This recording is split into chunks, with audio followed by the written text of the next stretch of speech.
All right, we are live. Hello, everyone. How are you doing? Welcome to the PM Therapy Podcast Live. So excited to get on air again. Well, to come live.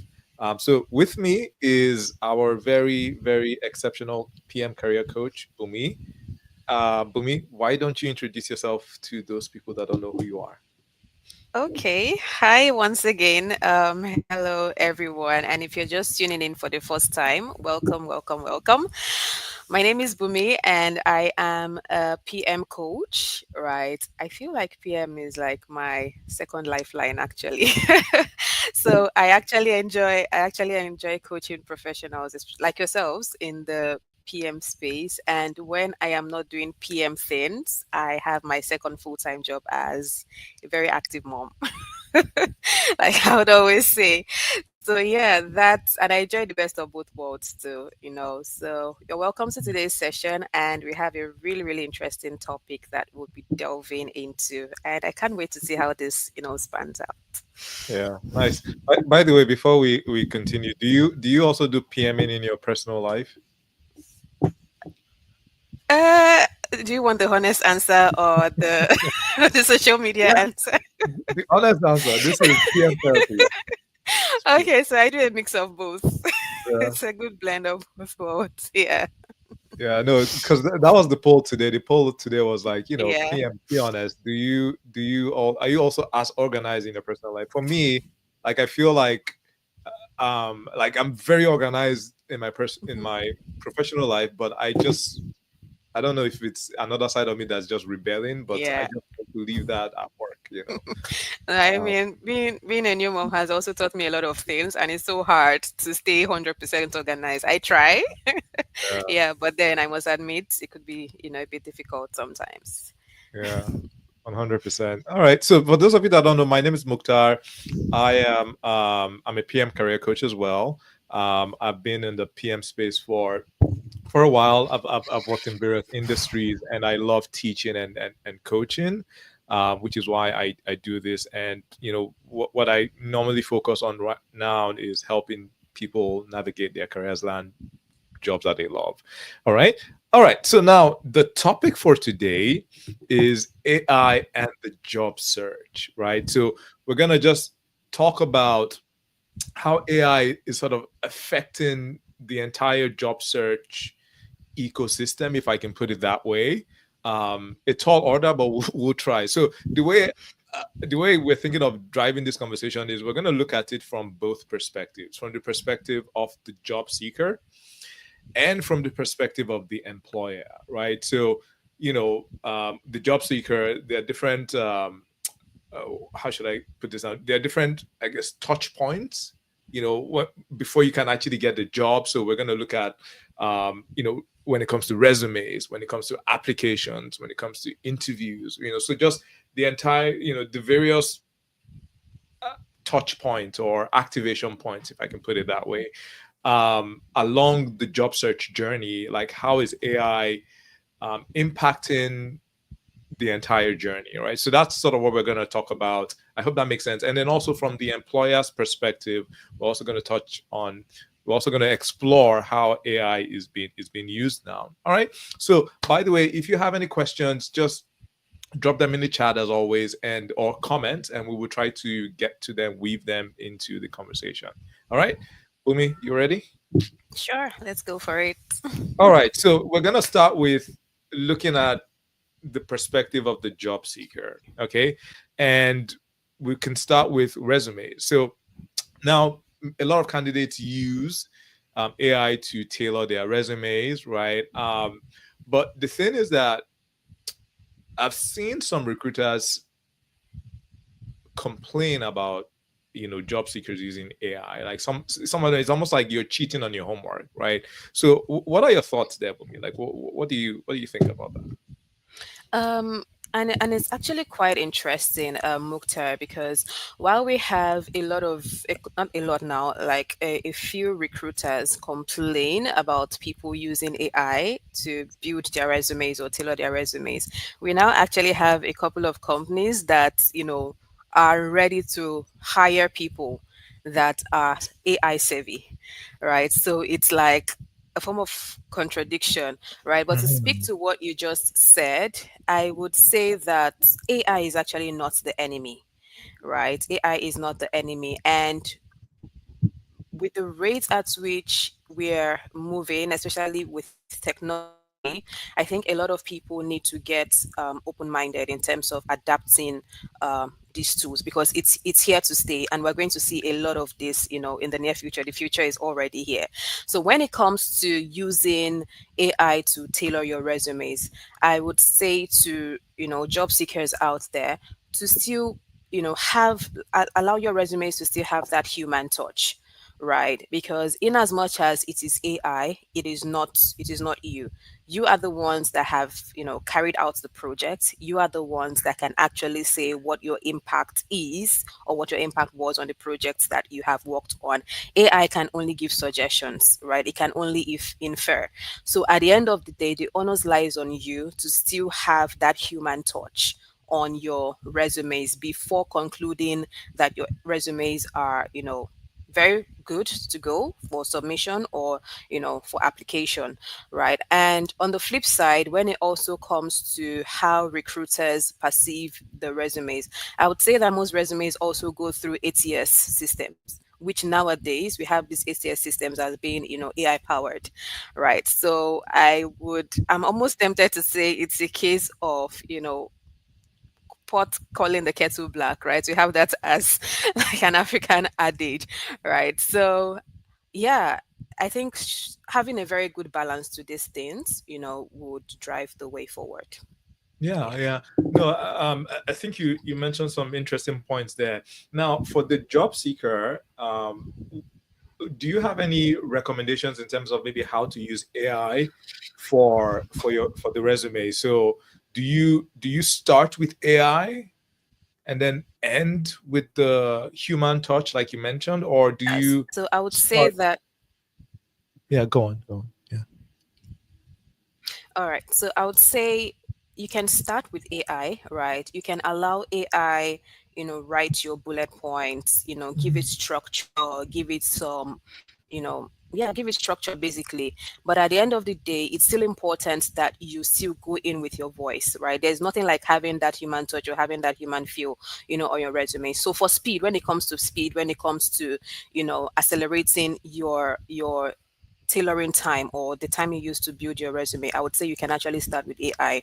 And I know that at the moment, the job market is actually highly competitive. And it's really crazy because we have job postings that are being put up in 24 hours. And by the time you are, checking how many people have applied to that job post, you're seeing over 100 people click apply and have eventually Yeah. applied for that role. So the time you're spending to, build your resumes traditionally, or from the scratch, you can actually use that time to sort of speed up the process with AI. So move fast with AI, but before you conclude on that resume or ascertain its readiness, I would say still have your eyes on it, and validate the points basically that AI has generated for you before going on with that application.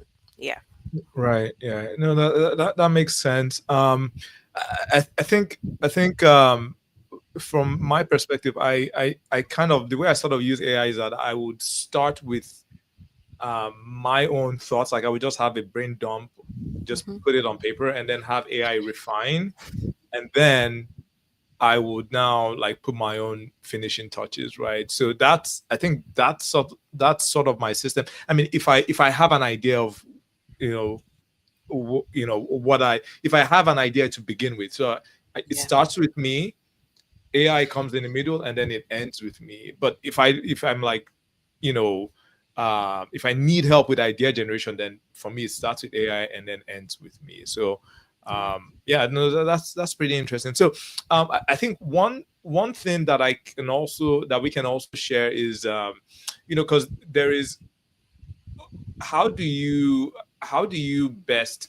tailor your resume so that you can apply quickly, like what you mentioned, right? Because time is of the essence. Speed is the name of the game now.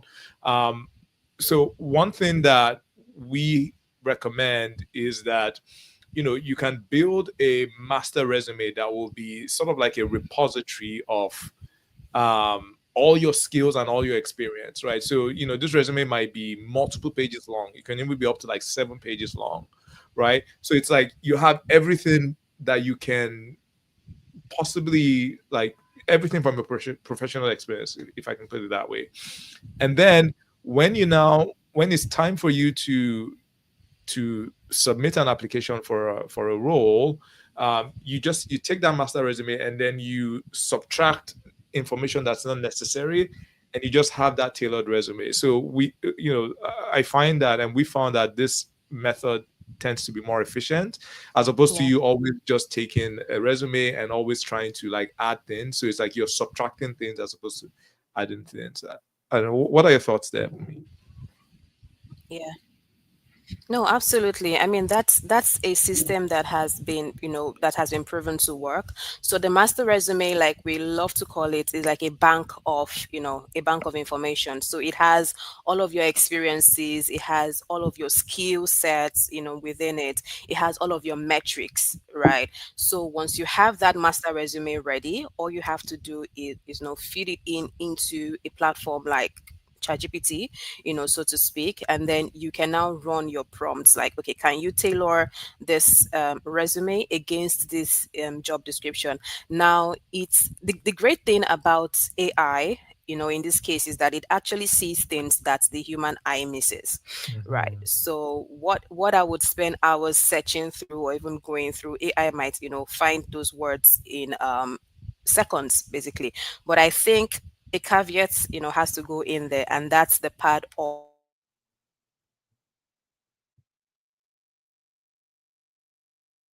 Yeah, I think we lost Bumi. So yeah, should probably come back. But just to continue, so Bumi was sort of going, tactical. So what I think one thing that we found that has helped people is that you have this master resume that is about, I don't know, 6 to 7 pages. It has like all your information there, and then you have the job description, and then you put both of them into like an AI, like a Chat GPT or something, and then you tell ChatGPT will now just pick things from your master resume that pertain to the job description, right? So we found that like that seems to be faster. That seems to be a fast method. I know when I use that method, it takes about 7 to 10 minutes to tailor the resume. All right. So that is for tailoring resume. So now we can move on to applications. Well, sorry, before we move on to applications, one thing that's also very important is that when you do tailor your resume, don't forget to also do outreach, like you follow up with people on the inside, right? One thing that we recommend is you reach out whenever you apply. Try to reach out to 4 people. So the recruiter, the hiring manager, somebody in senior leadership, and then maybe a pair, right? So you can try to reach out to these people. It just really increases your chance that you would hear back. All right.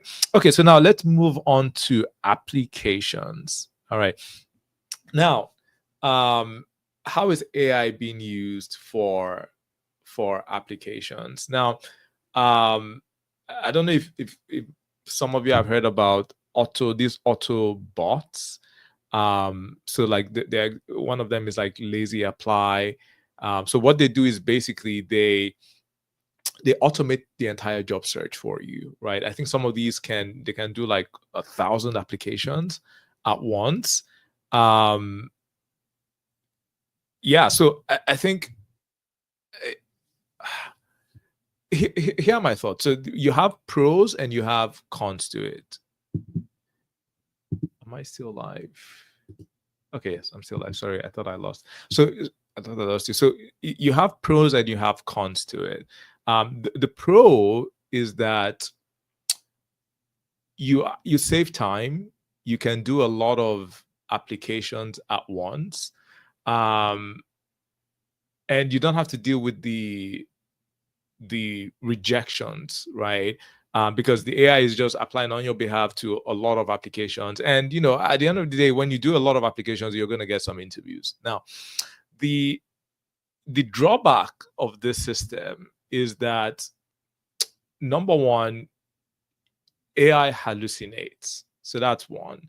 The second is that AI can apply to the wrong roles, right? I remember somebody actually did an experiment with this, and this person was an Asian lady. But you know how, like in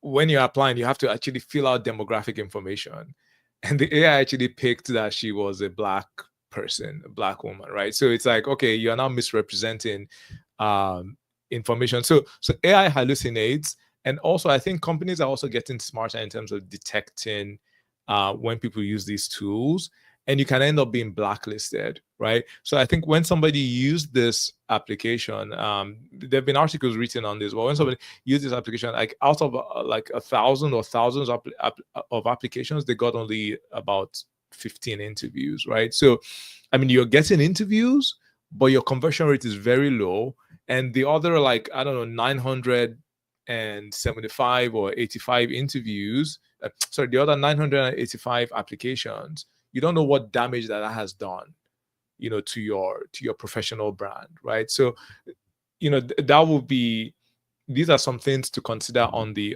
cons side of things. All right. So my opinion, my advice is, I try to stay away from these tools.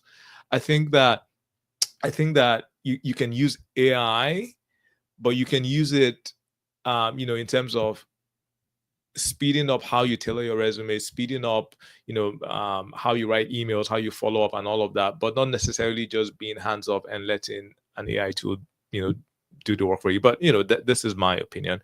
Curious to hear from any of you. Please, if you have any thoughts on this, put that in the chat. All right. So the next will be interview prep. Now, I think this is pretty straightforward. Many people use AI for interview prep, and if you're not doing that, I think it's a good tool to use.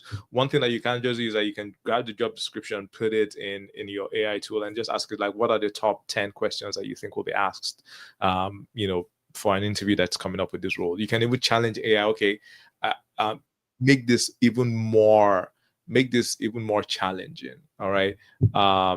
So yeah, these are some things that you can do. So I think, me, you're back. You back? Yeah, I am. Yeah. Yeah, yeah. All good. Yeah. So right now, what I'm talking about is interview prep. So I was just telling folks that when it comes to interview prep, I think it's pretty straightforward.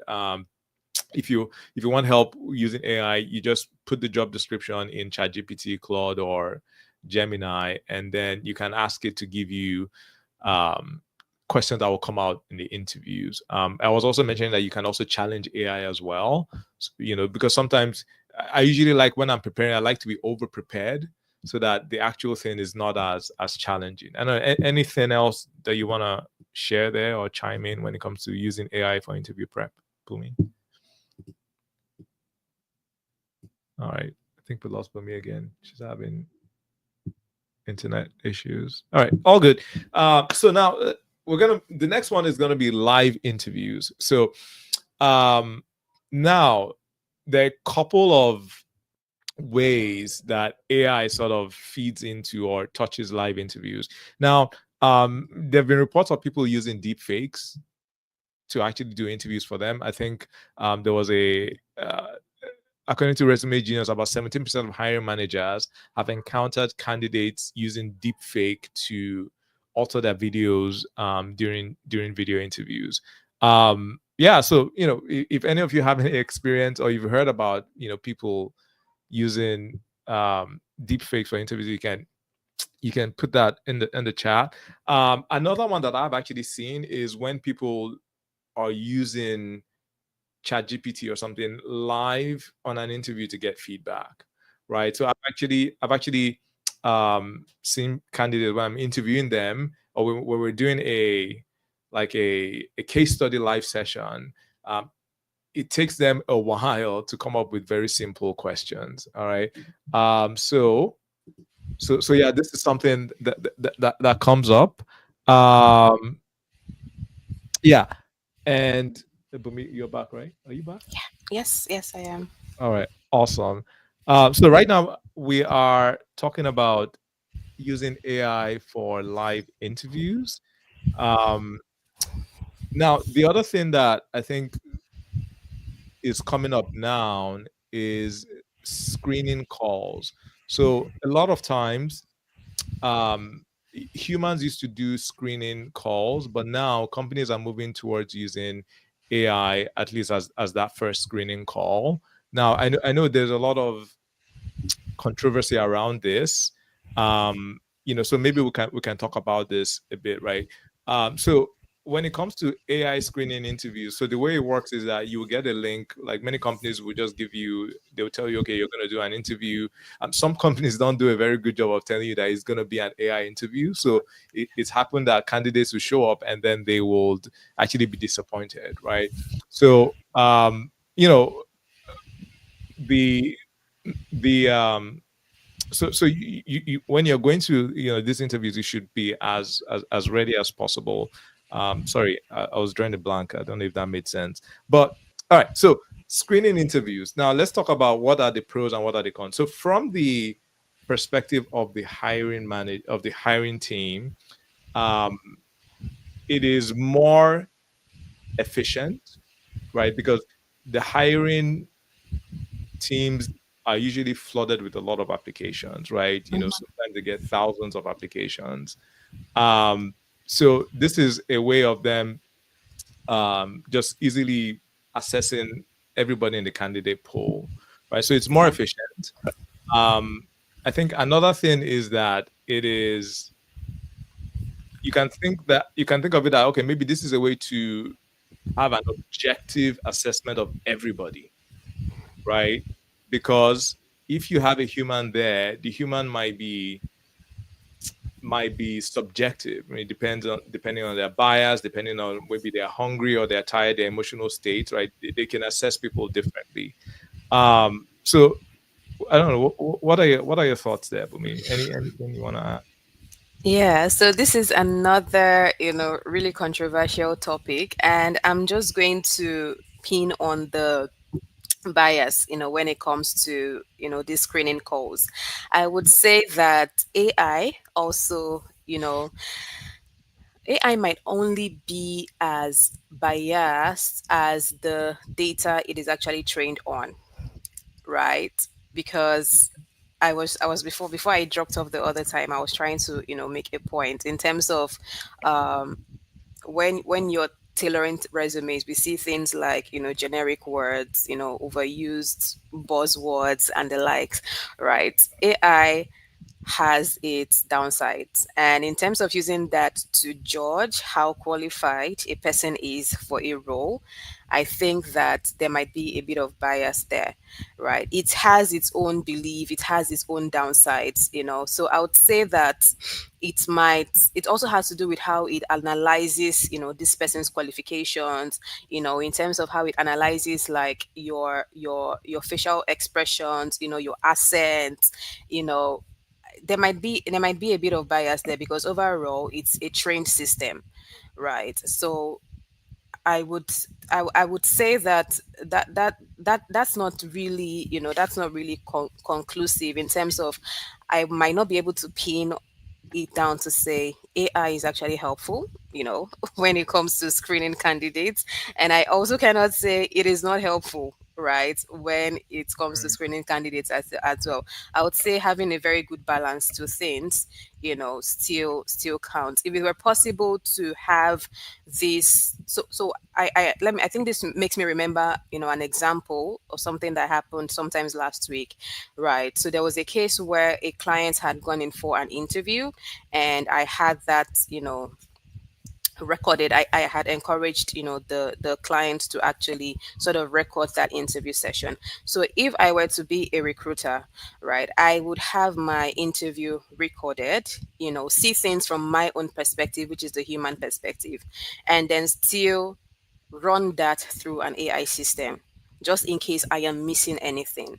So for me, I would say when it comes to adapting AI tools, or when it comes to using, AI in the hiring process, either from the perspective of a recruiter or the employer, or, you know, the perspective of the employee or the potential, potential employee, I would say the key word there is balance, actually. Balancing how you use AI and also balancing how you use your human judgment as well. Because a lot of times we might skip a lot of things. AI tends to skip. AI is not 100% perfect, and our own human sense as well isn't 100% perfect. So a good balance, to both worlds can help us, get better results in terms of either hiring a candidate or also landing that job offer. So that would be my thought there. Yeah. Yeah, no, I appreciate that. So I think a couple of points to add on the con side, because I give some of the pros. What are the pros of using AI? On the con side, I think one is, how are what's the criteria? What's the success criteria? Like, that is opaque to many people, right? And I don't know that companies would even divulge that, right, for fear of lawsuits and Yeah. all of that, right? And I think I'd mentioned this before in the previous LinkedIn Live, is that okay when something goes wrong, because the hiring is a very, very sensitive, um, it's a very, very sensitive endeavor, right? And that's why you have all these labor laws, anti-discriminatory laws, and and all of these things, right? So when something goes wrong, who's to blame, right? Yeah. Is it gonna be the company, that's the software vendor? Is it gonna be the Mhm. employer? Is it gonna be, like, the person who set up the system? So where does ownership or accountability lie, right? So I think that this is one murky area that still needs to be figured out. Another Yeah. thing is privacy concerns. So they're taking all your data, they're analyzing your facial expression and everything, and sensitive data. What's that data being used for? So yeah. Yeah, and it's like, basically, because you have to have a job, because you really need a job to survive, you are Yeah. just giving out your data, and you don't know what that data is going to be used for, right? So I think these are some things that need to be considered, or maybe on the con side. Yeah. Yeah, yeah, and also just to add to some of the things you have highlighted. So for a few seconds, getting into this call, I had like an internet glitch. Right now, if this were to be like a real life interview, a Hmm. human recruiter, would understand like these things happen, Yeah. right? But then, then an AI platform might just, mark you Yeah. down unfairly or even, even penalize you. So there Yeah. are consequences, right, to these things. So I would say that AI interviews are not entirely bad, just to, buttress my point, but they should not still replace that human, interaction. So when you are interviewing someone as a human recruiter, right, you can actually tell from this person's facial, expression, how enthusiastic they are, about the, role. You can, we can even find like a common ground. I think we call it commonalities, right? Maybe especially when candidates want to like have that icebreaker before the actual interview, right? Oh, I went through your profile, I saw that we are alumni of the same school. We can't do that with any AI platform. So it wants candidates have the feeling like, okay, especially the companies that are nice enough to give you the heads up, right? Like you're going in for an AI interview. I feel like that also adds to the tension. Like, oh my God, am I going to be 100% prepared, for this interview? What do I expect? But with that human, when that human interaction is there, you can still have like icebreakers, just to set the tone for the rest Mhm. of the interview. So yeah, it has its pros and definitely has its cons. Yeah, no, I hear you, but let me be a bit of a contrarian. I would say that for some people, some personality types might prefer AI. Is like, I don't like small talk. I just like to answer questions directly. I don't like to be chummy. I like Mm, to be structured. So I feel like some people might actually prefer, AI. Is like, all right, you ask me a question, I'm just going to use the star method. It's going to be yeah. structured. I will give it to you. And then the AI will analyze that. And maybe the AI will really like that. Like, it's like, you're making my job easy. You're really structuring it, in a very Yeah. logical way for me.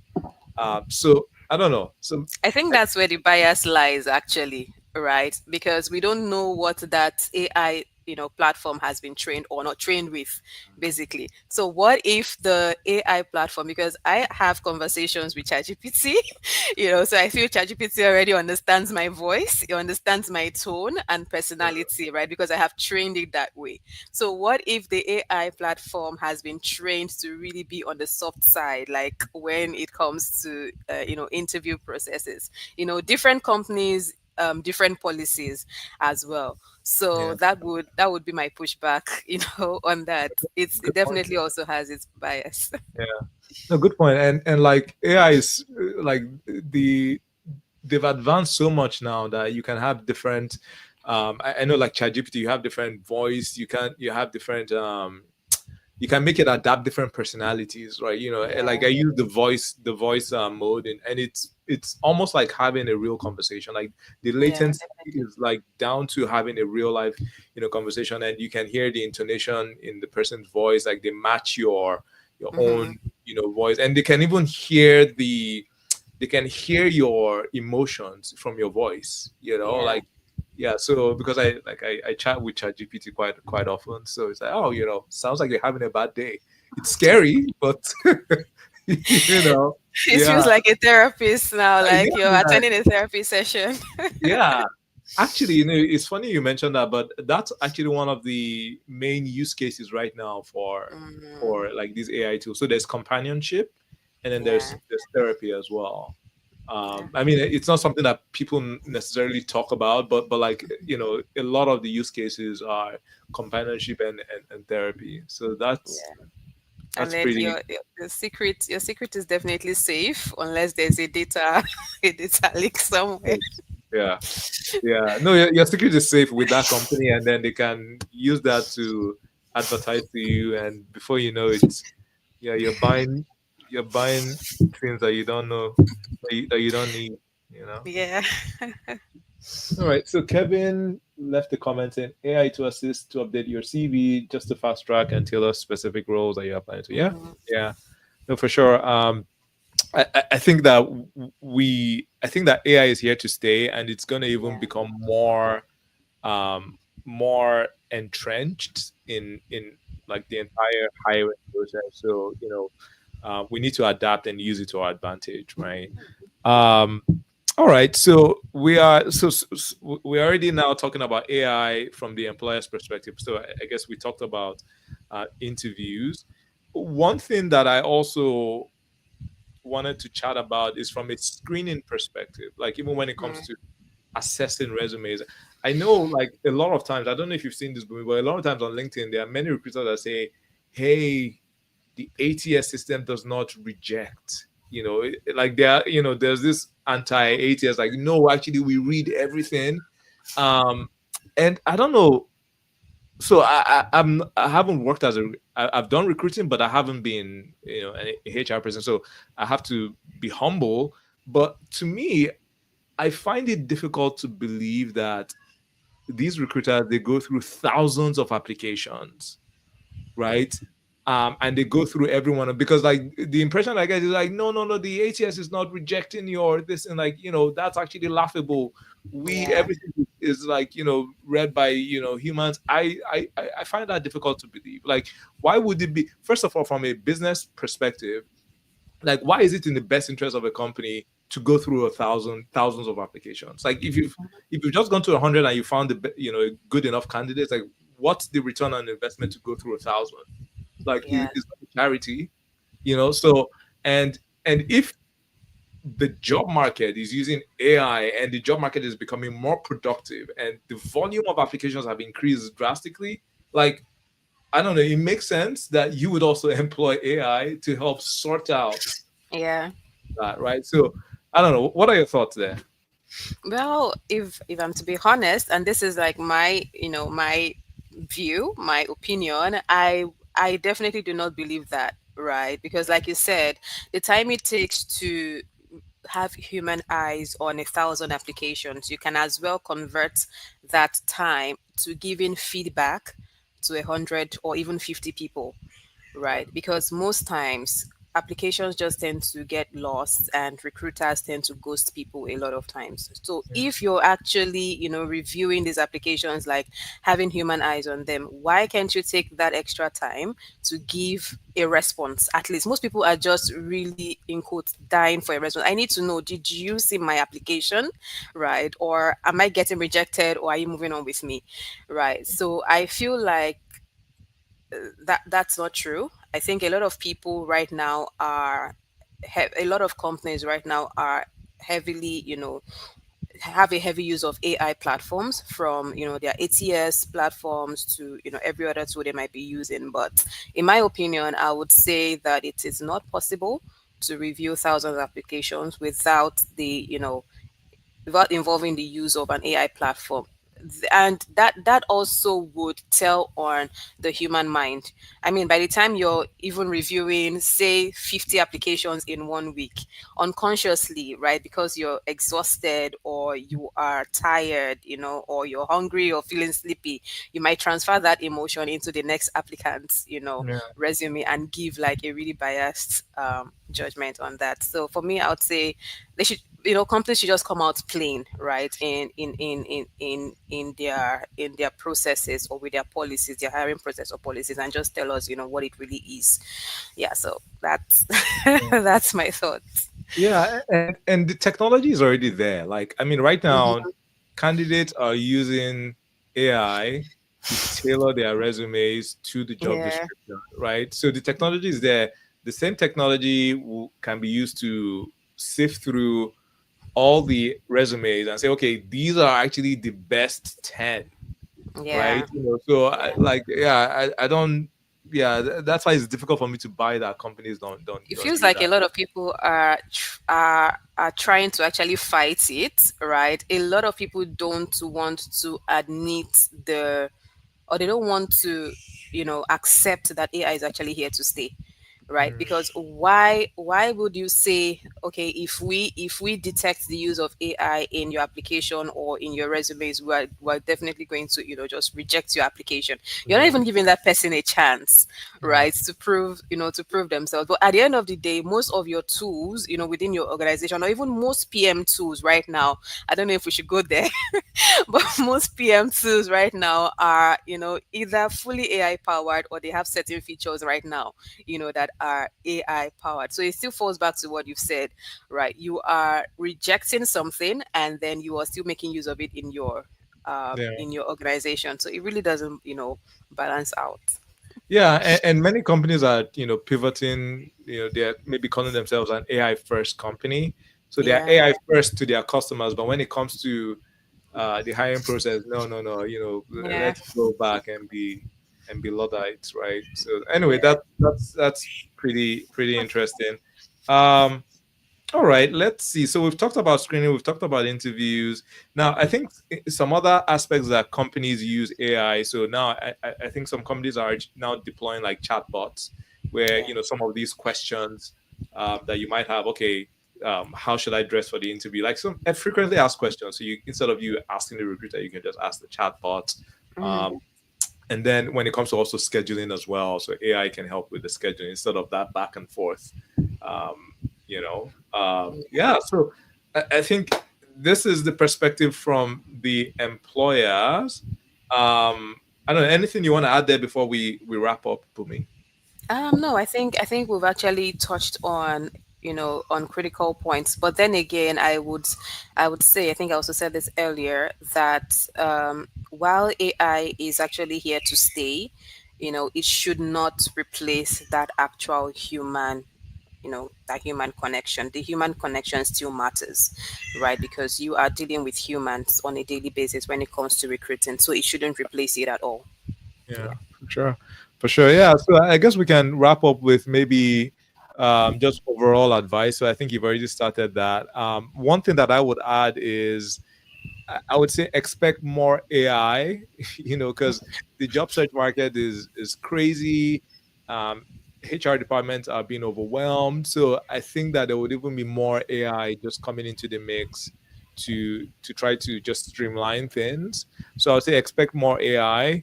So it's a matter of adapting, and also on the job seekers side as well. There will probably be more AI tools coming onto the market, because there are a couple of things. Number one, now with AI, it's easier to build, right? So you are going to see more solutions just coming onto the market. So keep your eyes peeled and use them to your advantage, I would say. But don't forget to always, don't trust the AI completely, like Bumi said.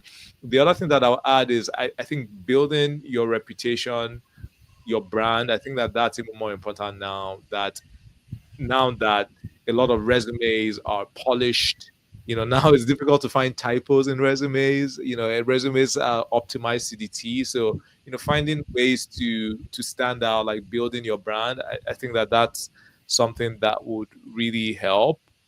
Another thing that I would say is like outreach is going to be even more important, like networking and all of that. So I think gone are the days where you just rely on your resume, right? So your resume can't just do the talking for you. You need to go one extra step, right? So Yeah. these are the additional things that I think we should keep in mind. Anything else you want to add? Yeah, just to add, I mean, you've raised really important points, Mukta, especially part of building your brand, or like we like to call it thought leadership, right? But I would say, in addition to that, that people should not make the mistake of thinking that AI would do everything for them, or that AI is 100%, perfect. I think AI is just a tool, right? It doesn't beat strategy, right? So you have your strategy when it comes to your job search process, right? You already understand your goals, what you want to achieve. You already understand the industry you want to apply to. You already understand, the kind of people that you want to connect with. So this is your own human perspective that AI might not 100% accomplish for you. So I would say, while you can use AI to sort of speed up your tasks, right, still put your mind and heart into what matters, which is your brand, like Mukhtar said, your story, your values, your impact, and overall, your confidence. That is something that AI can never, replace. Yeah. Yeah. Well said. Well said. And we're coming to the conclusion, but I see Theophilus is leaving. Left some comments. So let's see. Yeah, hey, Bumi, you're spot on. AI should never take over the human touch, but we should not trust AI completely. Yeah, yeah. And also building your brand and having and be strong on networking. So coffee chats are top of my list. Okay, nice. Yeah, coffee chats are I think a very very important way to get on the inside. I know that many people do convert, because they say about 60 to 80% of all jobs are hidden, right? Mhm. And a lot of times it's conversations that lead to those opportunities, right? And coffee chats are a good way to unlock those opportunities. I mean, we know of several people that have done that, like they have a coffee chat and before you know it they have an interview, just from coffee chats, right? So I think that that's something that you know you, we should all lean into, right? But the one thing I would say about coffee chats is that you want to make sure that you go in prepared and you are driving the conversation, right? Because typically you're asking for 15 minutes of the person's time, and how it's almost like an interview in a way, because you're face to face with the decision maker and you're making an impression, right? So you want Yeah. to come up, organize, you have an agenda, you drive it, and you respect the person's time, right? And when you do that, when you make a good impression, that person can now introduce you to their network, right, on the Hmm. inside, right? So yeah, no, thanks for that. Yeah. Yeah, And to employers, just let me be the employee advocate here, right? To employers, I would say, please stay curious, right? Stay adaptable. You know, your next best talent might just be between. I mean, the gap between you and your next best hire or talent might just be your AI tool. Your AI too. So stay adaptable, stay open minded, and also don't allow AI, do not allow AI replace your human judgment. Thank you. yeah, for sure. All right, nice. Thank you all for tuning in, and we will be in touch, Yeah. hopefully by next week. All right, take care, Take y'all. care, everyone. Bye. Bye.